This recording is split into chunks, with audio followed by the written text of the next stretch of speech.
తీసుకుందాం. హోషేయ గ్రంథము. బైబిల్ ఉన్నవారు బైబిల్ అందరూ ఓపెన్ చేయండి.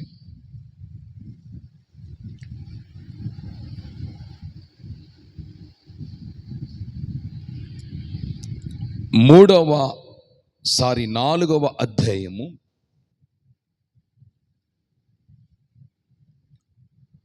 హోషేయ గ్రంథము 4వ అధ్యాయము మొదటి వచనం నుంచి చదువుకుందాం. బాగా వినాలి మీరు. ఇశ్రాయేలీయుల వారా, మీరు యెహోవా మాట ఆలకించండి. వినండి, ముందు ఆ మాట నేర్చుకుందాం. దేవుని బిడ్డలతో ప్రభు ఈ రాత్రి మాట్లాడుతున్న మాట ఏమిటంటే, దేవుని బిడ్డలారా, మీరు నా మాట ఆలకించండి. ఈ 3వ శుద్ధీకరణ కుడికలో దేవుని మాటలు చాలా జాగ్రత్తగా మనం ఆలకించాలి.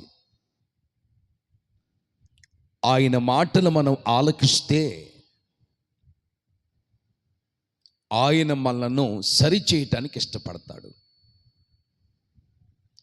ఆయన మాటలు మనం ఆలకించకుండా పెడచెవి పెడితే దేవుడు నిన్ను సరి చేయలేడు.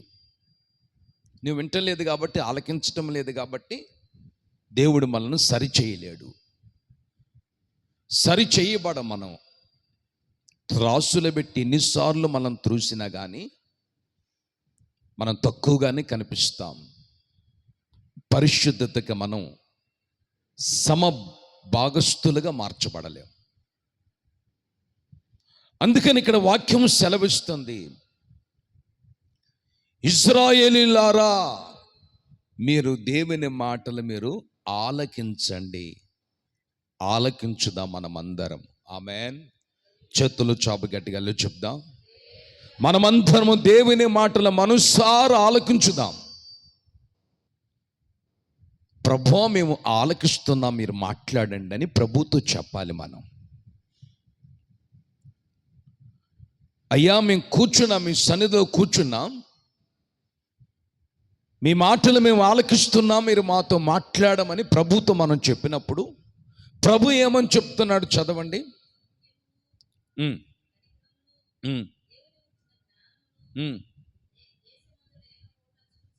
చాలు, గమనించాలి మీరు. ఈ రాత్రి సత్యం విషయమై, కనికరం విషయమై దేవుని గూర్చిన జ్ఞానము దేశములో లేకపోవుట చూచి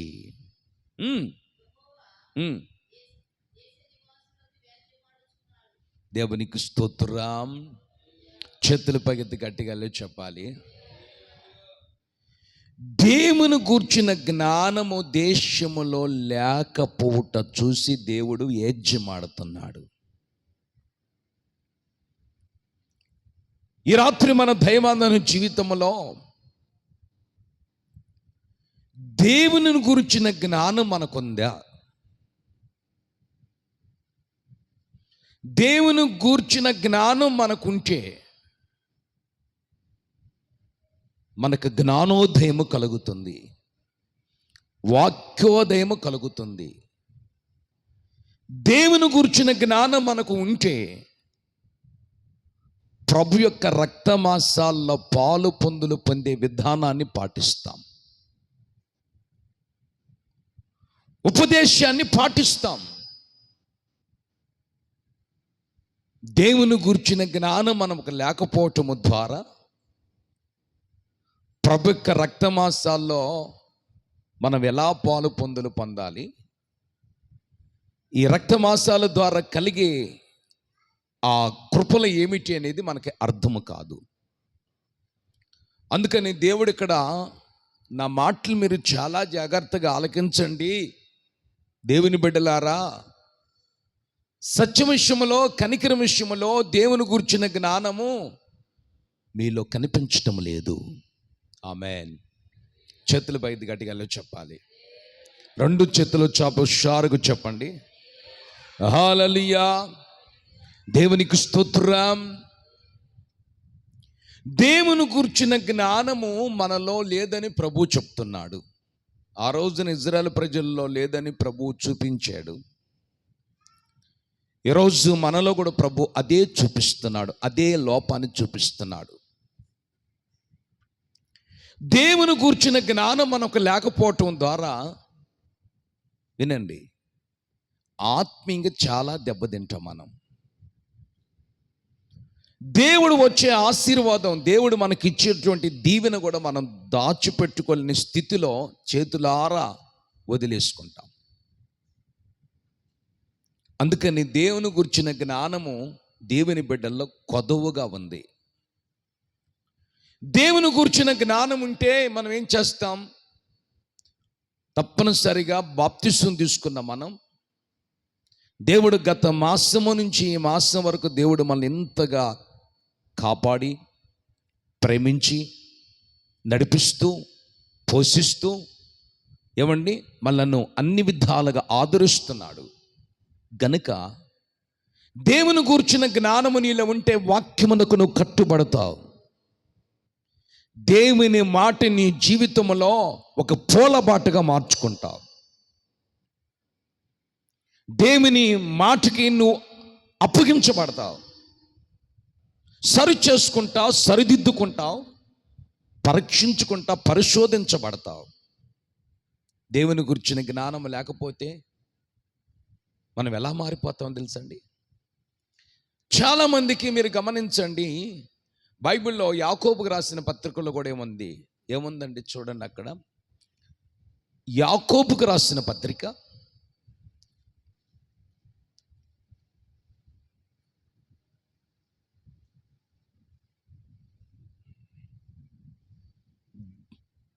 దేవుని జ్ఞానము లేకపోవటం వల్ల దెయ్యాల జ్ఞానం ఎక్కువైపోయి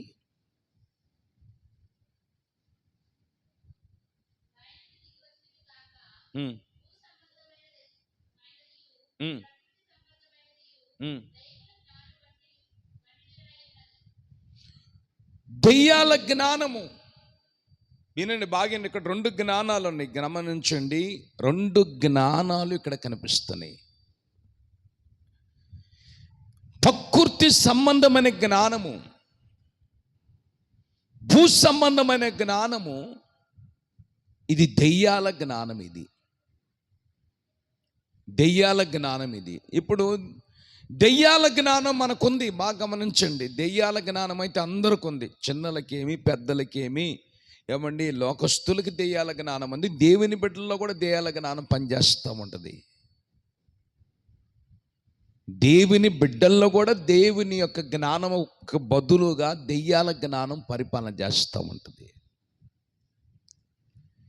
ఈ దెయ్యాల జ్ఞానం ప్రకృతి సంబంధమైన జ్ఞానం, ఇది భూ సంబంధమైన జ్ఞానం. ఇది దెయ్యాల జ్ఞానం ఏం చెప్పిందో తెలుసండి?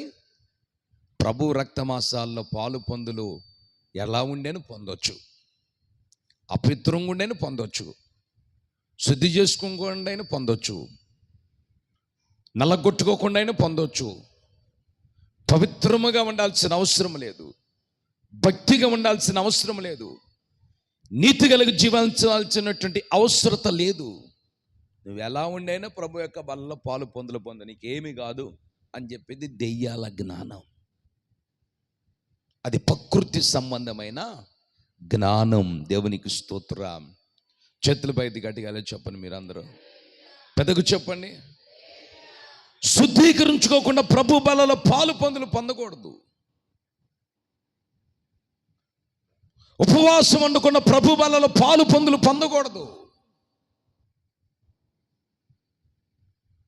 కన్మంచి ఉండండి, ఉపవాసం కూడా ఉండండి,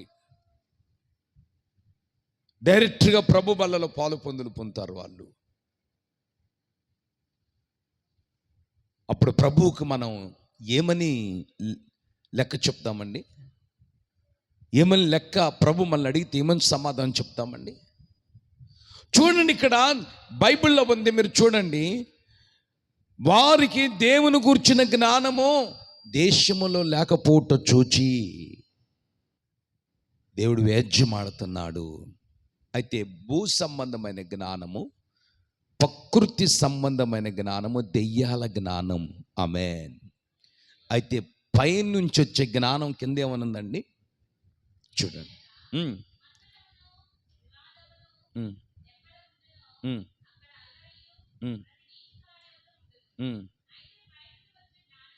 ఇప్పుడు దెయ్యాల జ్ఞానం కొన్నటువంటి స్వభావాలు ఏమిటి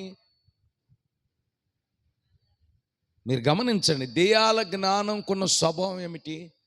ఇప్పుడు అందరూ దెయ్యాల జ్ఞానాన్ని పొందుకున్నారు. అక్కడ ఏముంటుంది?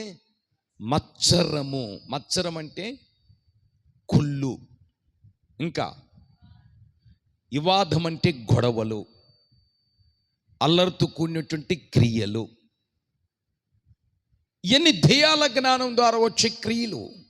ఏనండి, దెయ్యాల జ్ఞానం ద్వారా వచ్చే స్వభావాలు ఏమిటంటే అల్లరితో కూడినటువంటి క్రియలు, కుళ్ళుకునే స్వభావాలు, మత్సరము, కలహాలు, వివాదములు. ఇవన్నీ సాతానుకు సంబంధించిన జ్ఞానము ద్వారా వచ్చే లక్షణాలు. ఆమేన్. అయితే దేవుని జ్ఞానం ఎలా ఉంటుంది? పైనుంచి వచ్చే జ్ఞానము. చదవండి. పైనుండి వచ్చే జ్ఞానము పవిత్రమైనది.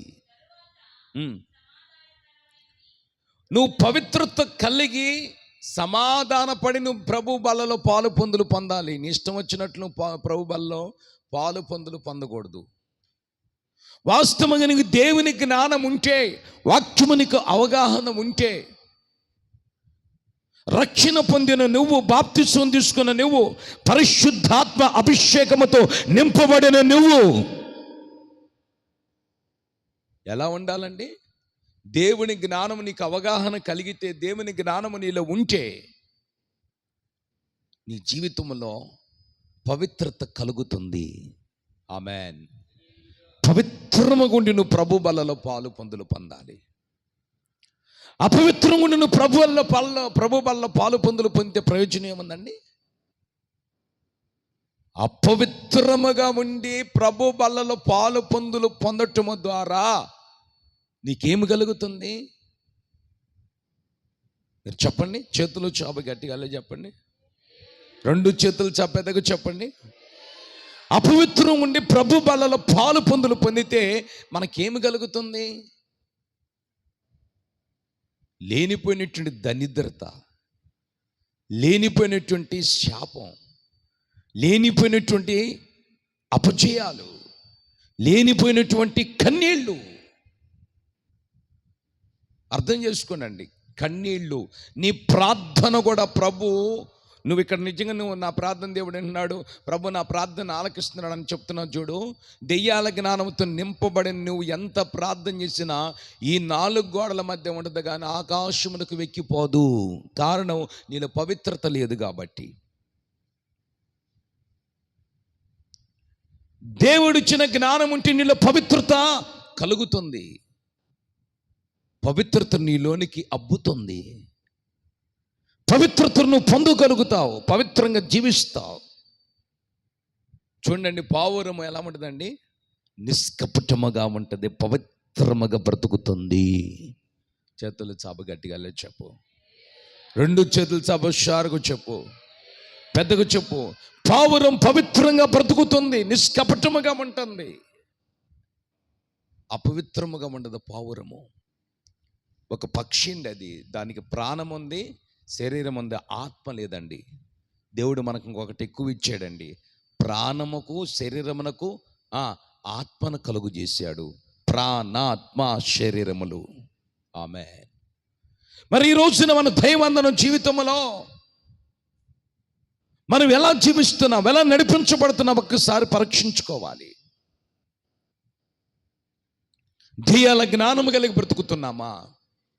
దేవుడిచ్చే జ్ఞానం పవిత్రమైనది. నువ్వు పవిత్రముగా ఉండి అపవిత్రత నీలోనికి రాకుండా, ఏనండి, అపవిత్రత నీలో ఉంటే దాన్ని తొలగించుకొని నువ్వు పవిత్రముగా ఉండి దేవుని సన్నిధులను ప్రభు యొక్క రక్తమాసాల పాలు పొందులు పొందాలి.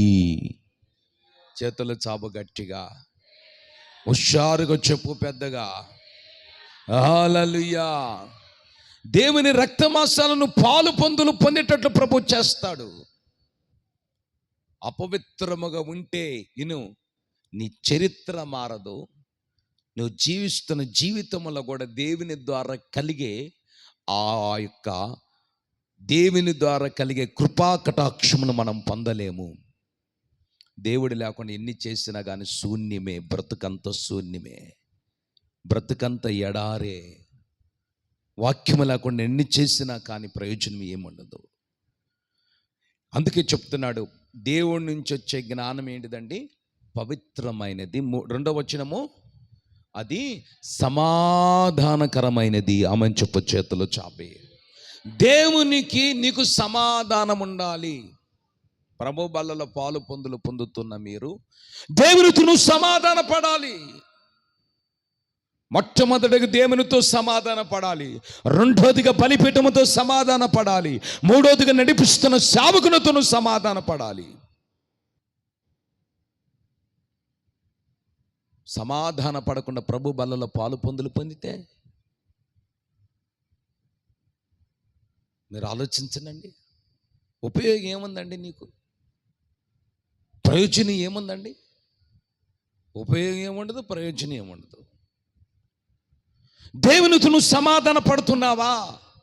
వాక్యము ద్వారా ప్రభు నీతో మాట్లాడుతున్నప్పుడు ఈ రాత్రైన ప్రభు సన్నిధిలో కూర్చొని, యేసయ్యా నేను ఇంతకాలం అసమాధానముతో నడిపించబడ్డాను, నీకు నాకు సమాధానం అనేటువంటి ఆ యొక్క ఫలము దూరం అయిపోయింది, ఈ రాత్రి నీతో నేను సమాధాన పడుతున్నానయ్యా, నన్ను సమాధాన పరుచు అని ప్రభుని ఏడుకుంటున్నాం మనం. ఆమె చెప్పు గట్టిగా, చేతులు చాపు, హుషారుగా చెప్పు. దేవునితో నువ్వు సమాధాన పడాలి. ఇద్దరు అక్క చెల్లెళ్ళు ఉన్నారండి, వినండి. అక్క చెల్లెళ్ళు, ఒక చెల్లి ఒక ఊర్లో జీవిస్తుంది కుటుంబ వ్యవస్థతో, వాళ్ళ అక్కగారు ఇంకొక ఊర్లో కుటుంబ వ్యవస్థతో జీవిస్తున్నారు. ఎన్నో సంవత్సరాల నుంచి ప్రార్థనా మందిరానికి వెళ్తున్నారు, ఎన్నో సంవత్సరాల నుంచి ప్రభువుని ఆరాధిస్తున్నారు, ఎన్నో సంవత్సరాల నుంచి ప్రభు సన్నిధిలో రక్షణ పొందారు,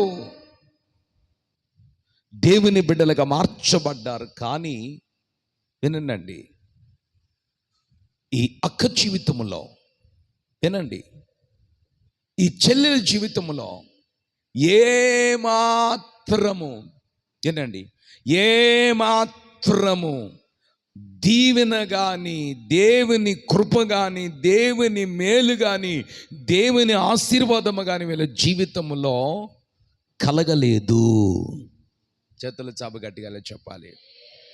పశ్చాత్తాపంతో మీరందరూ 2 చేతులు చాపు షారుగా చెప్పండి, పెద్దగా చెప్పండి, ఉజ్జంగా చెప్పండి.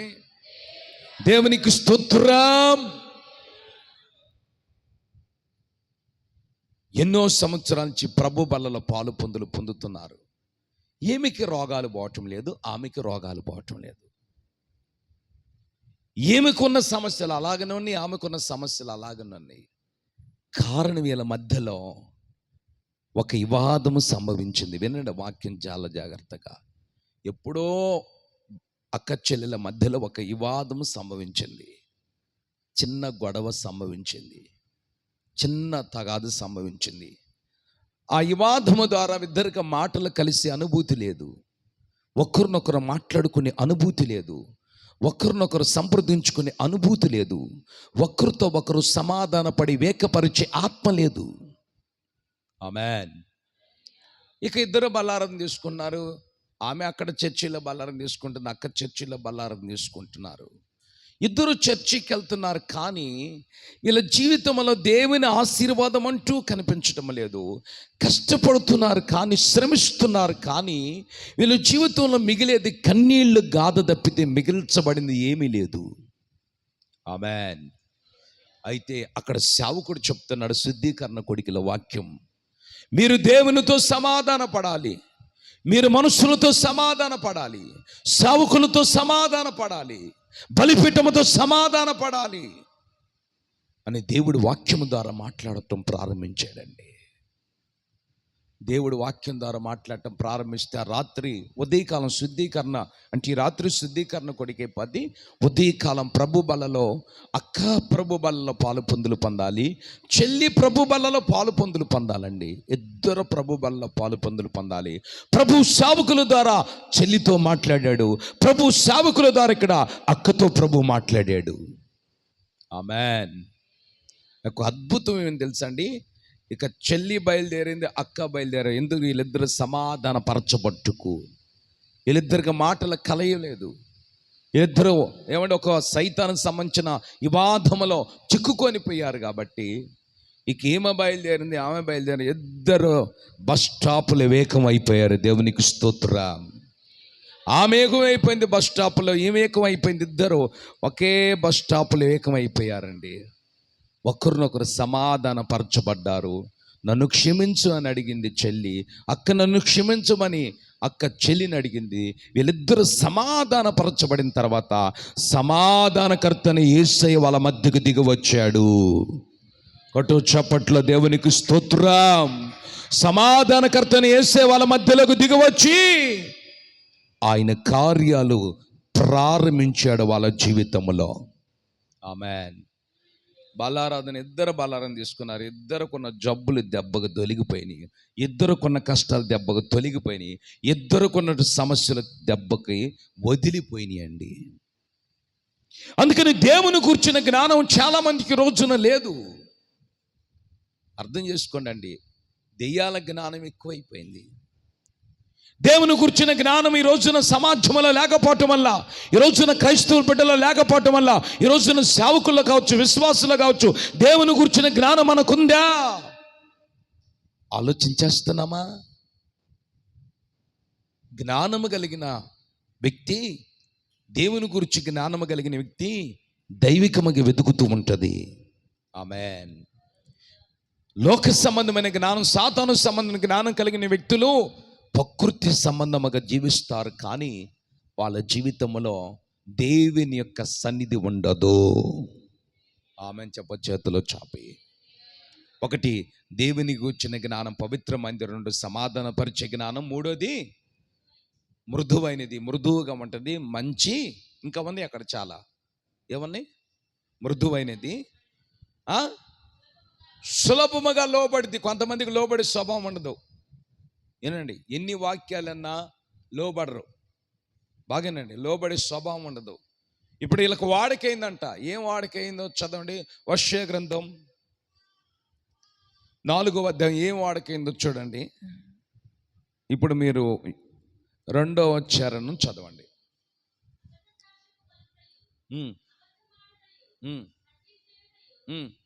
ఆగో. అబద్ధ సాక్ష్యము పలుకుటియు, అబద్ధములాడుటియు, అత్తి చేయుటియు, దొంగిలించుటియు, ఎబర్చరించుటి వీళ్ళకి వాడుకాయను. దేవుని గురించి జ్ఞానం లేకపోవటం వల్ల వీళ్ళకి ఏమేమి సంభవించింది చెప్పండి? ఏమేమి వాడుకైని? వీళ్ళకి వాడుకైపోయినాయి. అబద్ధాలు ఆడటం వాడుక, దొంగిలించటం వాడుకైపోయింది, అతి చేయటం వాడుకైపోయింది. ఇంకా ఏమేమున్నాయి అక్కడ? మొట్టమొదటిగా ఏముంది? అబద్ధ సాక్ష్యము పలుకుట వాడుకైపోయింది. రోడ్డు మీద ఎవడన్నా కనిపించని, పక్కనోళ్ళ గురించి ఎవరన్నా అడిగారనుకో వాళ్ళ గురించి అబద్ధ సాక్ష్యం పలుకుతూ ఉంటారు. అది వాడుక. వాళ్ళకి నోట్లోంచి వచ్చేదే అబద్ధ సాక్ష్యము. ఇది వాడుకగా మారిపోయింది. కారణం ఎందుకు వాడుకగా మారిపోయింది?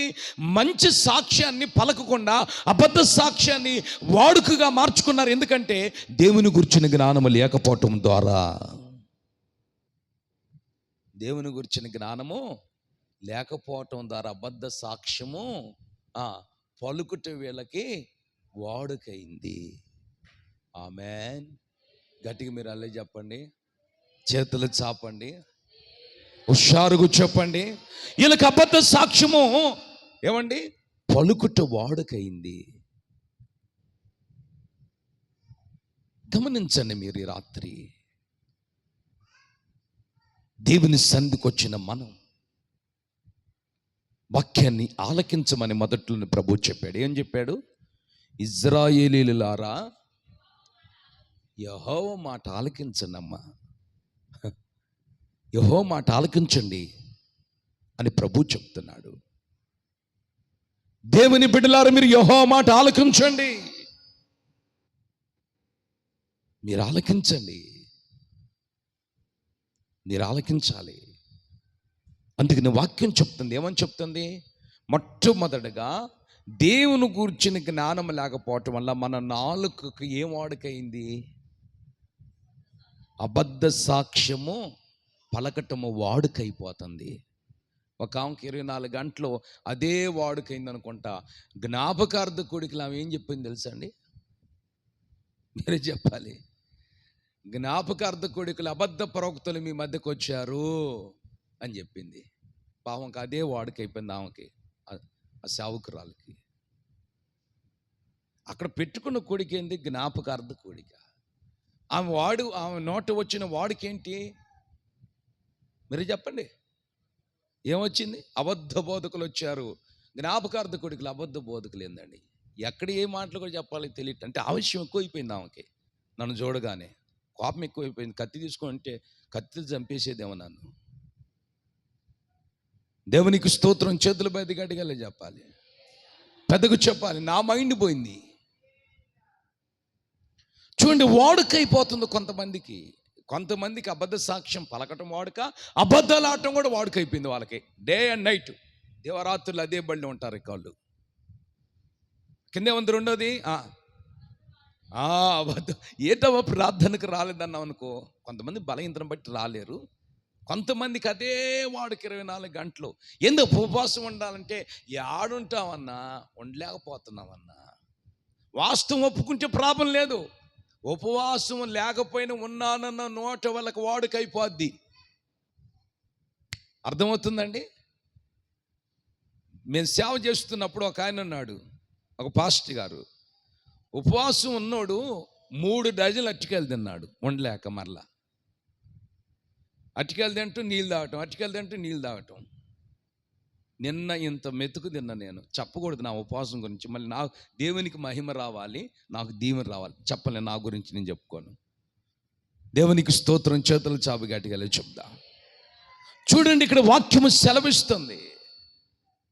అబద్ధములాడుట వాడుక కొంతమందికి. భలే సింపుల్గా ఆడేస్తారా? ఇది దీనికి రూపాయి ఖర్చు కూడా లేదు. ఏటీఎంకి డబ్బులు వెళ్ళి తెచ్చుకోవాల్సిన కూడా అవసరం కూడా లేదు. దీనికి కరెంటు బిల్లు కూడా కట్టాల్సిన అవసరం లేదు. సింపుల్.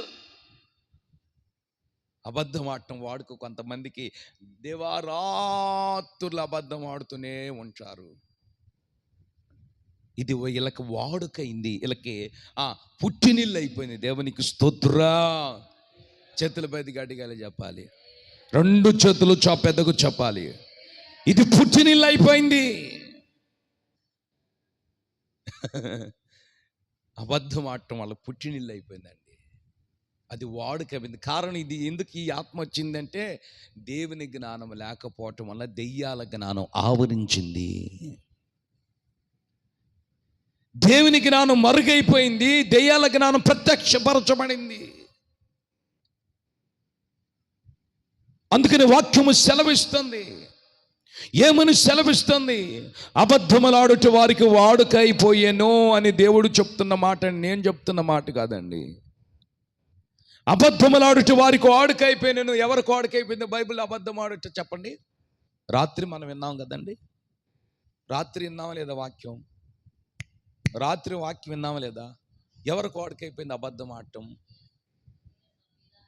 ఇంకా కయ్యూను. దేవుడు అడిగాడు. కయ్యూని ఏమని అడిగాడు? చదవండి. కయ్యూని దేవుడు ఏమని అడిగాడు? చదవండి.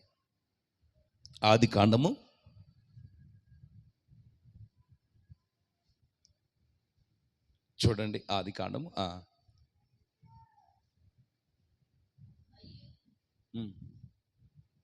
3వ అధ్యాయమా 2వ అధ్యాయమా? 3వ అధ్యాయం కాదు, ఆదికాండం 4 అధ్యాయం.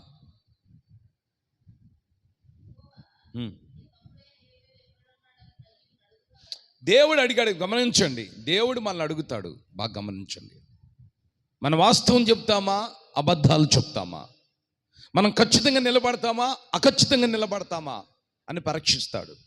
వినండి, మనల్ని కూడా దేవుడు పరీక్షిస్తాడు. సాతాను పరీక్షించడం కాదు, శోధించడం కాదు, దేవుడు కూడా మనల్ని పరీక్షిస్తాడు, పరిశీలన చేస్తాడు. వాక్యం ఏమని చెప్తుంది? అడిగినప్పుడు ఏం చెప్పాడండి? ఇప్పుడు వాస్తవం మీరు గమనించండి. హేబేలు తన తమ్ముడు, కయ్యూనుకి ఏమవుతాడు? హేబేలు తమ్ముడు. వాస్తవం ఇక్కడ గమనిస్తే హేబేలును చంపింది ఎవరు? కయ్యూనే కదండి, కయ్యూనే కదా. మరి కయ్యూన్ని దేవుడు అడిగినప్పుడు కయ్యూను ఏం చెప్పాలి? మీరు చెప్పండి, ఏం చెప్పాలండి? చెప్పండి. దేవుడు కదా అడిగింది, మనిషి కాదు అడిగింది. దేవుడే, దేవాతి దేవుడు దిగి వచ్చి, ఏ కయ్యూను, నీ తమ్ముడు ఏమయ్యాడని అడిగాడు లేదా? నీ తమ్ముడు ఎక్కడికి వెళ్ళాడని అడిగాడు లేదా? దేవుడు సాష్టాంగం దిగి వచ్చి కయ్యూనని పేరు పెట్టి దేవుడు అడిగితే కయ్యూను ఏం చెప్తున్నాడు? నేను ఎరగను. ఇప్పుడు ఈయనకేం వాడుకైందండి? అబద్ధం ఆడటం ఈయనకి వాడుక. ఆయన దేవునితో కూడా అబద్ధం ఆడాడు. నువ్వు చిన్నదాన్ని, అబద్ధాన్ని వాడుకగా చేసుకున్నావు అనుకో, చివరికి అది ఏమైపోద్ది తెలుసా? నీ ప్రాణం మీదకి ఉరిగా వస్తుంది. గుర్తుపెట్టుకో, నా ప్రాణం మీద ఉరిగా వస్తుంది. అబద్ధాలకి జనుకుడు సైతాను, వాడే అడ్రస్ అది. ఆమేన్. ప్రాణము పోయిన దేవుని కోసం నువ్వు అబద్ధం ఆడకూడదు. నేను గోవాలో సేవ చేస్తున్నప్పుడు, వినండి, గోవాలో సేవ చేస్తున్నప్పుడు నేవీలో జాబ్ చేస్తాడు ఒక అన్న. ఆయన పేరు డేవిడ్ అన్న. ఆయనకి 2 పిల్లలు, మగ పిల్లగాడు, ఆడపిల్ల. బాబుకు 12 సంవత్సరాలు, పాపకి, వినండి, పాపకి 9 సంవత్సరాలు. గోవాలో భయంకరముగా ఏమండి, భయంకర సిచ్యువేషన్ సంభవించినాయి. ఆ దినాలలో బాంబులు వేయటము, ఏమండి, బొంబాయిలో, మహారాష్ట్రలో బాంబులు వేయటము, అక్కడ చాలా గందరగోళాలు. క్రైస్తవులు అన్న వాళ్ళని బాగా హింసించి కొట్టేవాళ్ళండి. ఆ డేవిడ్ అన్న భార్య విశ్వాసి అండి, మన విశ్వాసి. ఆ మెలిసి వాళ్ళ పిల్లలు చెప్తుంది, మీరు మాత్రం అబద్ధం ఆడదు. స్కూల్కి వెళ్తున్నా వస్తున్నా ఎవరైనా మిమ్మల్ని అడిగితే మేము క్రైస్తవులు కాదనొద్దు, మేము క్రైస్తవులని చెప్పండి. మీ ప్రాణం పైన బాధ లేదు, మీ పరలోక రాజ్యం వెళ్తారు. అదండి భక్తి మార్గం అంటే. మనం చెబుతాం మన పిల్లలకి, మన పిల్లలకి, రేయ్ ఇంట్లోనేమో బైబిల్ వేషమేయరా, బయటికి వెళ్తేనేమో లోకం వేషమేయరా, మేము క్రైస్తవులు కానీ చెప్పేసే, లేకపోతే చంపేస్తారు. 2 బళ్ళు మనమే నేర్పిస్తాం అని చెప్తుంది వాళ్ళ అబ్బాయికి. అరే, వాళ్ళ అమ్మాయి చెప్తుంది, అమ్మ మనం క్రైస్తవులని చెప్పండి, ప్రార్థన చేసుకోని చెప్పండి. ఒకవేళ మీ ప్రాణం పోయినా, లేకపోతే మిమ్మల్ని మీ గొంతులు కోసినా కానీ మీరు పరలోక రాజ్యానికి వెళ్తారు, కానీ మీరు అబద్ధాలు ఆడొద్దు. అది మనకు వాడుకగా మార్చుకోకూడదు. చేతులు సాబు గట్టిగా చెప్పాలి, పెద్దగా చెప్పాలి. దేవునికి స్తోత్రం. అది మనకు వాడుకగా మార్చుకోకూడదు. అననీయ సప్పేరు ఏం చేశారండి? అబద్ధం ఆడటం వాడుకగా చేసుకున్నారు. కాబట్టి ఏమైపోయారండి వాళ్ళు? ఏమైపోయారు? చనిపోయారు. ఈ రోజున ఇదొక దురాత్మ. వినండి, ఈ దురాత్మ మనిషి జీవితాన్ని పాడు చేస్తుంది. ఈ దురాత్మ మనిషి జీవితాన్ని నాశనంలోకి తీసుకొని వెళ్ళిపోతుంది. దేవుని గురించిన జ్ఞానం తక్కువైపోయింది, లోకమును గురించిన జ్ఞానం ఎక్కువైపోయింది. 2 భార్యాభర్తలు ఉన్నారండి. ఒక 4 సంవత్సరాల క్రితం జరిగిన సంభవం అండి ఇది. ఇక్కడ కాదండి, ఏరే ప్రాంతంలో. భార్యాభర్తలు మంచిగా ప్రార్థన ఆమె ఎప్పుడు చెప్పింది, 24 గంటలు నేను ప్రార్థన చేసుకుని, ఎప్పుడన్నా ఫోన్ చేయను, నేను ప్రార్థనలో ఉన్నాను అంటుంది ఆమె. ఎవరన్నా ఆ ఇంటికి బయలుదేరి వస్తుంటే గబగబ గబగబ కూర్చొని బైబిల్ తీసి నేను ఇప్పుడే ఉన్నానని చెప్పింది. ఇంత భక్తిపరురాలా, ఇంత భక్తిపరుడు అనుకుంటాం మనం. భార్యాభర్తలు 2 సేమ్. అలానే ఉంటారండి. అలాగనే 4-5 సంవత్సరాల క్రితం వాళ్ళ ఇంటి ముందుకెళ్ళి ఫోన్ చేసి నేను చేతులు బయట గట్టిగా చెప్పాలి. ఇంటి ముందుకెళ్ళి ఫోన్ చేస్తే ఇంట్లో ఉండి ఫోన్స్ రింగ్ టక్ టక్ టక్ టక్ టక్ గుండెకాయ కొట్టుకున్నట్లు 7 సార్లు కాల్ చేస్తే 7 సార్లు కూడా ఫోన్ ఎత్తలేదు. విన్నారండి? 7 సార్లు కూడా ఫోన్ ఎత్తలేదు. సరే, కాస్త కుస్త దేవుని భయం ఉంది కాబట్టి ఏమండి డోర్ కొట్టి లోపలికి వెళ్ళి కూర్చుంటే అప్పుడు డోర్ కొడితే బయటకు వస్తే మేము అప్పుడు నేను అడిగా ఆ 4-5 సంవత్సరాల క్రితం, బ్రదర్ సిస్టర్ అమ్మ తల్లి ఫోన్ చేస్తే ఫోన్ ఎత్తలేదంటే వాళ్ళు ఏమన్నా తెలుసా, అన్న ఫోనే మాకు వినిపించలేదు అన్నారు. వీళ్ళు ఎంత బద్దికులో. ఇలాంటి వాళ్ళని దేవుడు ఎట్ట దీవిస్తాడండి? ఇలాంటి వాళ్ళు యేసుక్రీస్తు రక్తంలో కడగబడే ఉపయోగం ఉందండి? బాప్తిసం తీసుకునే ఉపయోగం ఉందండి? మందిరానికి వచ్చి భారముతో ప్రార్థన చేయించుకునే ఉపయోగం ఉందండి? దేవుణ్ణి మనం మోసపరచగలుగుతామండి. మనుషులైతే మోసపరచొచ్చేమో, కానీ మోసపరిచే ఆత్మ అది మనలో ఉండకూడదండి. ఏ పరిస్థితుల్లోనైనా ఆమేన్. చేతులు చాపు గట్టిగా చెప్పు. ఏ స్థితిలోనైనా అబద్ధాలు అనేటువంటి ఆ ఆత్మ నీలోంచి చంపుకుంటే నువ్వు బాగుపడతావు తప్పనిసరిగా. అందరు కాదని కొందరు ఉంటారు, అది తీసేసుకోవాలి. తీసేసుకుంటే నువ్వు ప్రభు బలకి యోగ్యుడు అవుతావు, ప్రభు బలకి యోగ్యులం అవుతావు. కొన్ని సందర్భాల్లో వినండి, మన చేతి నిండా డబ్బు ఉంటుంది. వినండి అండి, చేతి నిండా డబ్బు ఉంటుంది, ఒంటి నిండా బంగారం ఉంటుంది. పొరుగోళ్ళు వచ్చి అమ్మ కొంచెం డబ్బులు ఇవ్వమంటే మనం ఏం చేస్తామండి? ముందని చెప్తాం వాస్తవం, లేకపోతే లేదని చెప్తాం. మీరే చెప్పండి, ఇప్పుడు మీరే చెప్పాలి. చేతి నిండా డబ్బు ఉంది, లేదు 1-2 లక్షలు ఇంట్లో ఉన్నాయి. ఎవరో పొరుగులు వచ్చి ఒక 20,000 అడిగారు, లేదు ఒక 5,000 అడిగారు అనుకో. నా దగ్గర 2 లక్షలు ఉంది, నువ్వు అడుగుతున్నావు 5,000, నేను ఇవ్వను, లేదు నీకు ఇస్తున్నాను చెప్తావను? ఎవరిదే చెప్పలేదండి? అసలు మా దగ్గర ఆడనియండి లేవండి. ఇప్పుడే నూకలన్నం వండుకొని తిన్నామండి. దేవునికి స్తోత్రం. అబద్ధాలకి సైతాను నడిపిస్తున్నాడండి. అందుకని ఈ రోజున ప్రభు అది వాడుకైంది. ఇంకేమేమి వాడుకైందో చెప్పండి అమ్మా. అబద్ధ సాక్ష్యములు పడుకుట్యు, అబద్ధములు ఆడుట్యు, హత్య చేయుటయు. హత్య అంటే ఏమిటి? హత్య చేయటం అంటే ఏమిటి? ఒక రౌడీ పట్టపగులు ఒక మనిషిని నిలువున చంపేస్తే దాన్ని ఏమంటామండి? హత్య చెయ్యబడింది, మర్డర్ చేయబడింది అంటాం. ఆమేన్. చేతులు చాప గట్టిగా చెప్పు. ఇప్పుడు యేసుక్రీస్తు హత్య గురించి ఏమని చెప్పాడు? మత్తయి సువార్తమానములో నరహత్య గురించి ఏం చెప్పాడు? యేసే చెప్పిన ఉపమానాలే. ఏం చెప్పాడు యేసుక్రీస్తు? నరహత్య చేయకూడదు. ఏంది దాని గురించి చదవండి.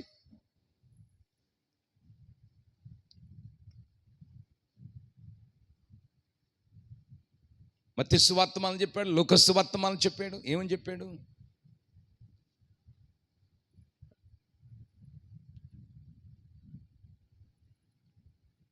కనిపించలేదా? చేతులపై గట్టిగా ఒకసారి అల్లే చెప్పండి మీరు అందరూ, పెద్దగా చెప్పాలి. ఏం చెప్పాడు యేసుక్రీస్తు? చూడండి ఏం చెప్పాడు. దొరకలేదా?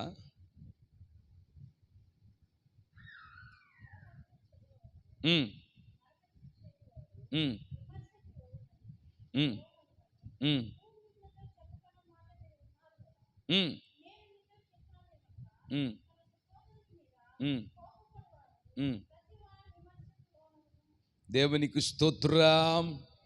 నరహత్య చేయకూడదంటే కోపపడటం. కోపపడాలి. పాపం ఉన్నప్పుడు కోపపడాలి. చూశారండి, విమర్శలకు గురైపోతాం. కొంతమంది మాటలతో చంపేస్తారు. వినండి అండి, కొంతమంది మాటలతో నరహత్య రూపంలో పట్టపగలు ఒక రౌడీ, ఒక అంతకుణ్ణి కత్తి తీసుకొని హత్య చేసినట్లుగా కొంతమంది మాటలతో చంపేస్తారు. అది కొంతమందికి ఏమైపోయింది, వాడుకైపోయింది. ఆమేన్. చేతులు చాప గట్టిగా చెప్పండి అండి, పెద్దకు చెప్దాం హల్లెలూయా. అది మనం చేయకూడదండి, అది మనం ఎప్పటికీ చేయకూడదు. మాటలతో కొంతమంది చంపేస్తారు. అలాంటి క్రియ అది వాడుకగా మార్చబడింది. కొంతమందికి వాడుకగా ఒక తల్లి ఉందండి, ఆ మాటలతోనే చంపేస్తుంది. అదే ఆమెకు వాడుకైపోయింది, అదే ఆమెకు ఒక విద్య అయిపోయింది, అదే ఒక జాబ్ అయిపోయింది. ఆమెకి మాటలతో చంపేస్తుంది. ఆమె ఒక జాబులాగా మారిపోయింది అది ఆమెకి. అది మనం జీవితంలో ఆ వాడుకను మనం తొలగించుకున్నాను గాక, ఆ వాడుక మనకు దూరం అయిపోవును గాక. చేతులు చాప గట్టిగా చెప్పు. ఇంకేమేమి వాడుకున్నాయండి చెప్పు ముగిస్తున్నాను చివరిగా. ఇంకా ఏమని ఉంది, అబద్ధం పలకకూడదు, అబద్ధ సాక్ష్యము చెప్పకూడదు, అబద్ధాల అది. ఇంక రెండు ఉన్నాయి, దొంగిలించటము. ఎప్పుడైనా ఎవరిదైనా మనం పక్కన వాళ్ళు దొంగిలించిన వాళ్ళు మొన్న చేతులు పైకెత్తి మీరు గట్టిగా చెప్పాలి. ఏదైనా మనం దొంగిలించాం, పక్కన వాళ్ళు వస్తే ఎప్పుడన్నా తెలియక మునుపు దొంగిలించాం. మీరు బాబు కూర్చో, బాబు కూర్చో, చేతులు చెప్ప గట్టిగా చెప్పాలి హల్లెలూయా. అరే ఇలాంటి ప్రార్థనకు వచ్చారు వినండి, ఇలాంటి ప్రార్థనకు వచ్చారు వినండి, ఇలాంటి ప్రార్థనకు వచ్చారు. సువార్తమానం జడవల్లి సువార్త చెప్పాము. సువార్త చెప్పే సమయంలో ఒక ఆమెకు కొడుకు కూతురు సెల్ ఫోన్, ఎంత 1600 రూపాయల సెల్ ఫోన్ కొనిస్తే, ఆ సెల్ ఫోన్ కళ్ళు మూసుకుని అందరం ప్రార్థన చేసుకుందాము లేచి ఆరాధన చేస్తున్నప్పుడు, అందరూ కళ్ళు మూసుకున్నారు, లేచి ఆరాధన చేస్తున్నాం, మేము ఆరాధన జరిపిస్తున్నాం. ఈ ప్రార్థన అంతా అయిపోయింది, సెల్ ఫోన్ లేపేసేసారు ఆమెది. ప్రార్థనకు వచ్చిన వాళ్ళు, నగ్న సత్యం జరిగిన వాస్తవం ఇది. జడవల్లో ఆమె పాస్టర్ గారు నా సెల్ ఫోన్ దొంగతనం చేశారు, ప్రార్థనకు వచ్చి ఇలా దొంగతనం చేసేవాళ్ళు ఉంటారా? నాకేం తెలుసమ్మా మీ ఊరిల సంగతి అన్న నేను. సెల్ ఫోన్ దొంగతనం చేసిన వాళ్ళు ఉన్నారా? అయ్యారు నీ సెల్తో ఫోన్ చేయగారు అన్నారు. నా సెల్తో ఫోన్ చేస్తే ఒక్కసారి రింగ్ అయింది, ఇక ఎత్తుతారేమని ఆశపడ్డాను. అయ్యా ఎత్తుతారా, నా సెల్ నాకు తీసుకొచ్చి ఇస్తారు, మళ్ళీ చేయమనగానే నా సెల్తో చేయగానే స్విచ్ ఆఫ్ చేసి పెట్టేశారు, సిమ్ పక్కన పెట్టేసేసారు. ఆ తిట్లు మామూలుగా ఉన్నాయండి ఆ ప్రార్థనలో. నా సెల్లే దొరకాలన్నా, దొంగతనం చేయాలన్నా, ప్రార్థనకు వచ్చి అయ్యగారు ఇలాంటి వాళ్ళు ఉంటారా? ఎందుకునరా? ఆమేన్. చూశారండి, ఆమె అంటుందండి, నిజంగా మా ముసలాం బాధపడిపోయింది. బాధపడగాకమ్మ ప్రార్థన చేస్తాం, ఇంకో సెల్ దేవుడు ఇస్తాడు. ఏమిస్తాడు అయ్యగారు? ఇప్పుడే ఎన్నో సీవాట్లు పెట్టించుకున్న పిల్లల చేత కొనిచ్చుకున్న 1600 సెల్, ఇది నోకియా సెల్లు.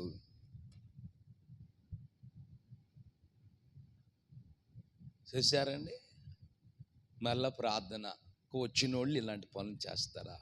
ఎక్కడో ఏమండి మెట్లు ఏనండి, కొత్త వాళ్ళు అప్పుడప్పుడు వస్తూ ఉంటే, ఈ కొత్త వాళ్ళు వచ్చిన చెప్పులు వేసుకొని పోయారంట ఇంకొక బ్యాచ్, దొంగతనం చేసి బ్యాచ్. ఈ పాస్ చెప్పులు అక్కడ వదిలిపెట్టి వెళ్ళారు. నేను వేసుకుని వెళ్ళామంది ఒక ఆమె. వాళ్ళు అమెరికా నుంచి తెచ్చుకున్నారు కొత్త చెప్పులు, లేటెస్ట్గా నేను కళ్ళల్లో పడిపోయినాయి. ఇంకా నాకు దొరకదు ఈ సమయం తరుణం, ఇది అవకాశం అనుకుందామా. శుభ్రంగా జాతి చెప్పులు వేసుకుని వెళ్ళిపోయింది. వాళ్ళు ఏడవటం ప్రారంభించారు, ఏమండి మేము అమెరికా నుంచి తెచ్చుకున్నాం పాస్టర్ గారు, మీ చర్చికి వచ్చేవాళ్ళు దొంగతనం చేస్తారా? అందరం చూస్తే పిల్లగాడిని అక్కడ పెట్టా, ఆమె తీసుకెళ్ళిందని చెప్పాడు ఆ పిల్లగాడు, బొడ్డోడు. ఆమె ఫోన్ చేసి అడిగితే చివరికి వాస్తవం చెప్పింది. అలాంటి పనులు చేయకూడదండి. నేను తెచ్చుకున్నాను అయ్యగారు అంటే నేను ఆ మనిషి పక్కన వాళ్ళు వస్తుంది. బాగుందిలే రోడ్డు మీద బంగారం తెచ్చుకుంటావా? బాగుందని పక్క అమ్మాయిని తీసుకొచ్చుకొని ఇంట్లో పెట్టుకుంటాం మీ కూతురుగా. దొంగతనం ఆత్మ ఇది వాట్లేదు మనుషులకి. ఏమండి, ఏ ఆత్మ అండి? మనం ఎవరి దగ్గర దొంగిలించాము? బైబిల్ అంతా మలాకీ గ్రంథము, నా యుద్ధ మీరు దొంగిలించిదిరా. చదవండి ఆ మాట. మలాకీ గ్రంథం చివరగా నేను చెప్పి ముగిస్తాను. అది వాడుకైపోతుంది, మనకు అది మారాలి. మానవుడు దేవుని వద్ద దొంగిలిస్తాడా? అయితే దేవుడు చెప్తున్నాడు, మీరు నా యొద్ద దొంగిలించారు. ఆమేన్. గట్టిగా చెప్పండి హల్లెలూయా. మీరు నా యొద్ద దొంగిలించారు. ఏం దొంగిలించాం? చదవమ్మా. ఇప్పుడు యేసయ్య, నేను అంటాను, ప్రభు నీ దగ్గర నేను ఏమి దొంగిలించలేదు అన్నా అనుకో, దేని విషయంలో నీ దగ్గర దొంగిలించాను ప్రభువుని మనం అడగవా? అప్పుడు దానికి ప్రభు ఏమని సమాధానం చెప్తున్నాడు?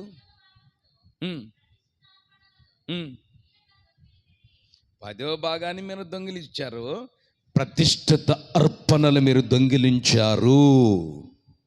ఒక 10వ భాగమే కాదండి, దేవుడు 24 గంటల సమయం నీకు ఇచ్చాడు. 24 గంటల సమయం నువ్వు దొంగిలించట్లేదు అంటావా? దేవుని సమయాన్ని నువ్వు దొంగిలించడం లేదా?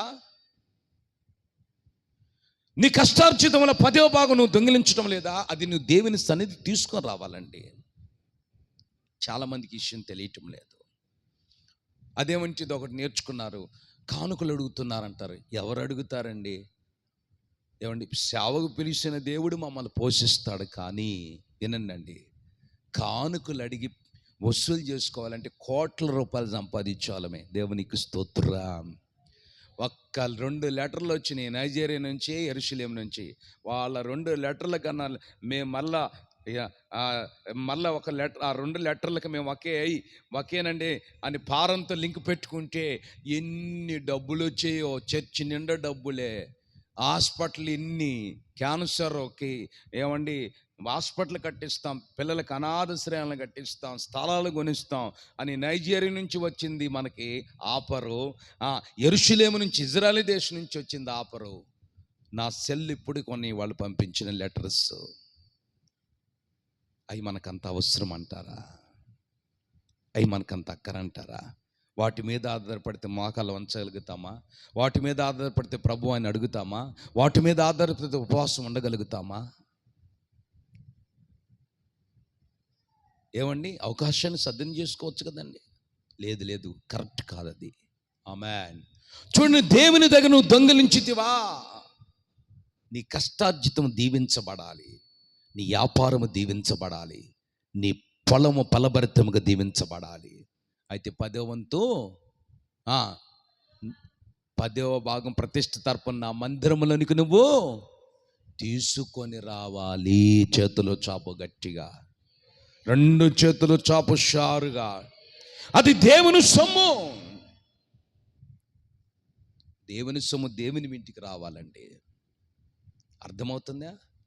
దేవుని సొమ్ము దేవుని ఇంటికి రావాలి. అది మరొక వాకిలి చేరుతుంది. దేవుని సొమ్ము దేవుని ఇంటికి రాకుండా మరొక వాకిలి ఎక్కడికి చేరుతుంది? మీరు చెప్పండి. ఇంకొక వాకిలి చేరుతుంది. ఎక్కడికి అది? మీరే చెప్పండి. దేవుని ఇంటికి రాకుండా దేవుని సొమ్ము దేవుని ఇంటికి రాకపోతే అది మరొక వాకిలి చేరుతుంది. ఎక్కడికి చేరుతుంది అది? మీరే చెప్పాలి. ఎక్కడికి? హాస్పిటల్. ఆమేన్. ఎంత మోస్తున్నామండి హాస్పిటల్కి డబ్బులు, లక్షలు. పొలాలు అమ్ముకున్నా కానీ ఇంకా డబ్బులు చాలట్లేదు. గనుక నువ్వు ఈ కర్తవ్యం నెరవేర్చు. 10వ వంతు ప్రతిష్ఠిత అర్పణ, అది దేవుని ఇంటికి రావాలి. దేవుని దగ్గర దొంగిలించకూడదు మనం. అది దేవుని సొమ్ము. దేవుని సొమ్మును దొంగిలించడం మనకు వాడుకగా మార్చబడకూడదు. మనకు దేవుని ఇంటికి వచ్చేటట్లుగా, దేవుని అర్పణ దేవుని సన్నిధికి చేరేటట్లుగా మన జీవితాలను వాడుకగా చేసుకోవాలి. ఆమేన్. చేతులు చాపు గట్టిగా చెప్పు, హుషారుగా చెప్పు, పెద్దగా చెప్పు. అదే నువ్వు తీయటం నేర్చుకో. ఈ పరిచర్య విధానం మీకు తెలుసా? రూపాయితో 2 రూపాయలతో నడిపించబడిన పరిచర్య ఇది. మీకు తెలియదని చెప్తున్న విషయాలు. మొదట రూపాయితో 2 రూపాయలతో చిల్లరతో నడిపించబడిన పరిచర్య ఇది. ఈ పరిచర్య అంతటి కారణం వెనక మోకాటి అనుభవం, త్యాగము, సమర్పణ, బలియాగము, నీతి, యథార్థత కలిగి ఖచ్చితముగా సేవ చేస్తున్నాము. కాబట్టి ఈ రోజున ఈ పరిచర్యని ప్రభు ఈ దిశగా ప్రభు మార్చాడు. ఆమెను చెప్పు గట్టిగా, చేతులు చాపు షారుగా గట్టిగా చెప్పు. దేవునికి స్తోత్రం, హల్లెలూయా. దేవుని ఇంట్లో మనం దొంగిలించే వారికి ఉండకూడదండి. చాలామందికి తెలియక 10వ వంతు దశమం, 100 రూపాయలు వస్తే 10 రూపాయలు తీసి పక్కన పెట్టు. మేము విశ్వాసులు ఉన్నప్పుడు ఒక చిన్న బుడ్డ ఒకటి తయారు చేసుకున్నాను. 20 రూపాయలు వస్తే 20 రూపాయల్లో 2 రూపాయలు తీసి పక్కన పెట్టడమే. ఒక 15,000 వస్తే 15,000లో 1,500 దశమ భాగం తీసి పక్కన, అది దేవుని సొమ్ము. 20,000 వస్తే 20,000లో దశమ భాగం ఎంత అండి? మీరే చెప్పండి అండి. 2,000 పక్కన తీసి పెట్టడం దేవుని సొమ్ము. అది నెలంతా పెట్టి దైవ సేవకులకు ఇస్తే వాళ్ళు కన్నీళ్లతో ప్రార్థన చేసేవాళ్ళు. దేవుడు దీవించడం ప్రారంభించాడు. ఆమేన్. బల్లారాధన తీసుకున్న మనం ఈ క్రమాన్ని పాటించాలి. 3, 5వదిగా 4వది అనుకుంటా, 5 అనుకుంటా, వ్యభిచరింపకూడదు. ఆమేన్.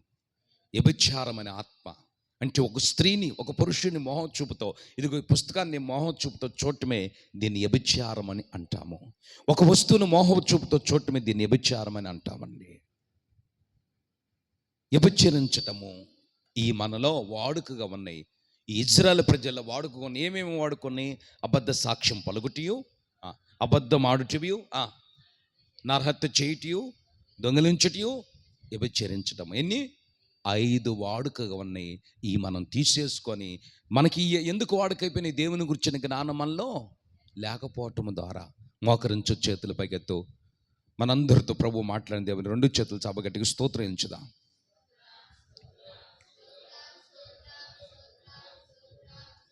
చేతులపై పెద్దకు చెప్పాలి, పెద్దకు చెప్పాలి.